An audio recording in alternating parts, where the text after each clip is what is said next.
Misogyny is making itself known in schools faster than autocorrect telling me I can't spell misogyny. What's the problem, and where are the incels to tell us that it's not really a problem, bro? I'm Devin Siebold. This is The State of Teaching.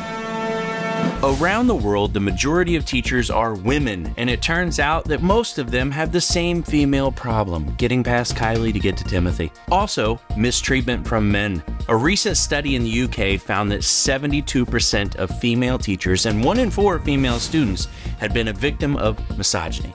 I couldn't find a similar study in the US, probably because a country where you don't control your own bodily autonomy typically doesn't care about your opinion. Women in schools are being harassed, degraded, and talked down to by men. And if the rhetoric they are being subjected to sounds familiar, that's because you probably heard it right before you got to this video. No, not the guy cutting coconuts for 10 hours a day. He's cool, right? I'm talking about macho male influencers, guys like Andrew Tate. You know, the former professional kickboxer and guy left by himself when the teacher said find a partner.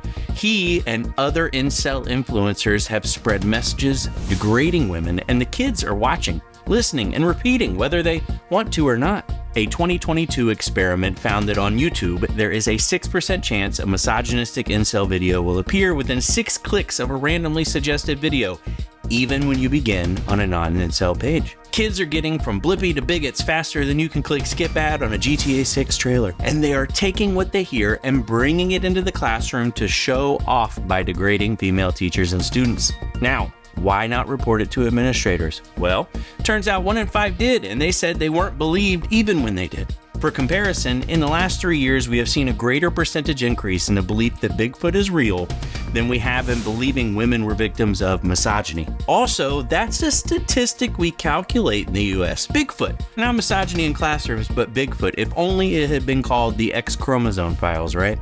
Besides, of those women that were believed in their reporting, 45% said no action was taken at all. Now, this isn't surprising considering the higher up you go, the more male authority and resistance women would encounter. 89% of elementary teachers are female. 89%. Yet, only 54% are principals, and a shocking 6% of them are superintendents. Yes, 94% of superintendents in all schools are male. In tons of cases, the authority figures are even the culprits. I Googled superintendent sexual harassment, and I would love to tell you all the cases that I found, but TikTok cuts off the video after 10 minutes. Plus, no way you can keep watching instead of the coconut guy, right? I wouldn't. What about the politicians? Can't we go higher up and find a solution there? Well, in the UK, they tried that. A female member of the parliament, Alex Davies-Jones, spoke out about Tate culture and begged the government to act. She was met with an inbox full of men spouting death threats and a word I can't say on here. If you don't know what that word is that I'm omitting, just ask your male kids. They know. The solution isn't easy. It lies in more studies of the impact of male influencers on misogyny, more women in powerful positions to support other women, and stricter regulations in the online content that perpetuates the views to the youth. If you have another idea, feel free to chime in. Oh, and don't click on the recommended videos. Before you know it, that food hack will have you believing in a bigoted Bigfoot, apparently. Till next time, I'm Devin Siebold. This has been The State of Teaching.